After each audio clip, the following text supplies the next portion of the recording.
Welcome to the Group 6 Chapter 9 review. We're going to be talking about international marketing. So, defining international marketing. International marketing is defined in the book as developing and performing marketing activities across the globe. This is beneficial to many companies that are looking to grow economically, financially, and socially around the world.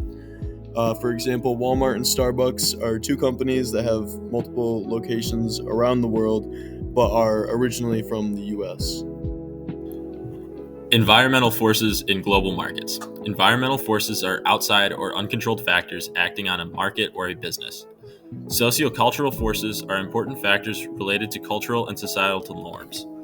These have to do with the standards groups of people hold and how this can impact a market. They can include concepts like religion, pop culture, family, education, and other values and/or beliefs. Economic forces are similar forces that control prices and demand in a market. Economic forces are a result of how stable or unstable a country's economy is and its ability to support a market or business. Things like exchange rate, or the difference between two countries' economies, the unemployment rate, poverty, distribution of wealth, or standard of living in a certain region can affect economic forces. Political, legal, or regulatory forces are forces on a market or business usually controlled by a government or trade organization. They impact a corporation's operational ability in different regions. Examples of these controls are things like tariffs, political climates, or trade agreements. Continuing with environmental forces in global markets. Social responsibility and ethical forces are limiting factors to markets based on ethical standpoints of the target consumer or target region. Similar to socio-cultural forces, they are often affected by cultural views, social norms, ethical business practices, and religious integration into the culture. The last force will be competitive forces, often including technological forces, are pressures put on a business by other businesses in a shared market space or with a shared target consumer. Things that affect this are affordability, amount of businesses in that shared market, or technological improvements within the market.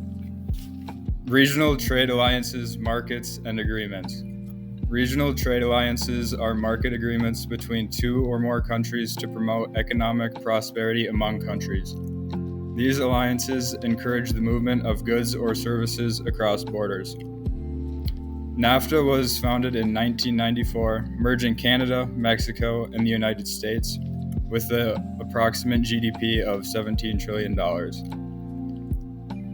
The European Union was established in 1958, initially consisting of 6 countries, but has since expanded to over 70 countries present day. The EU's current GDP is estimated to be $17.1 trillion. The Southern Common Market, established in 1991, currently has an estimated GDP of $3.3 trillion. The Asia-Pacific Economic Cooperation was established in 1989, consists of 21 countries, and has a current GDP estimated at $63 trillion. The Associations of Southeast Asian Nations was established in 1967, with a current GDP estimated at $2.5 trillion. And finally, the World Trade Organization was established in 1995 and currently has over 164 countries, and it represents over 98% of global trade. Modes of entry into international markets. Stage 1. No regular export activities. This means that a company has no involvement in global trades and strictly focuses on domestic markets. Stage 2. Export via independent representatives. This means that the company has agents that sell abroad. This is a low-cost and low-risk way, but it has limited control. Stage 3. Establishment of sales subsidiaries. The company owns sales offices in foreign markets. This grants them greater control of branding and operations, and it has a moderate cost of investment. Stage 4, establishment of production facilities. This is where a company builds production units in foreign countries, therefore reducing shipping and tariff costs and strengthens local presence. It has the highest investment in complexity, but it gives the most control.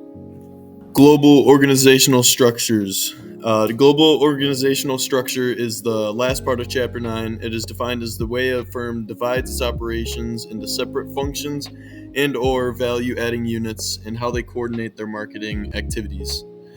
There are three basic organizational structures, the first being export departments, which is exporting, licensing, and using trading companies are preferred modes of international market entry for firms with export department structures. The second one is international division structure, which is a company's organizational framework where a separate division/organization is dedicated solely to managing and coordinating all of the company's international business. The third and last structure is internationally integrated structures, which is full integration of domestic and international operations, sharing strategies and resources globally. Thank you for listening and watching, and we'll see you guys in the next review.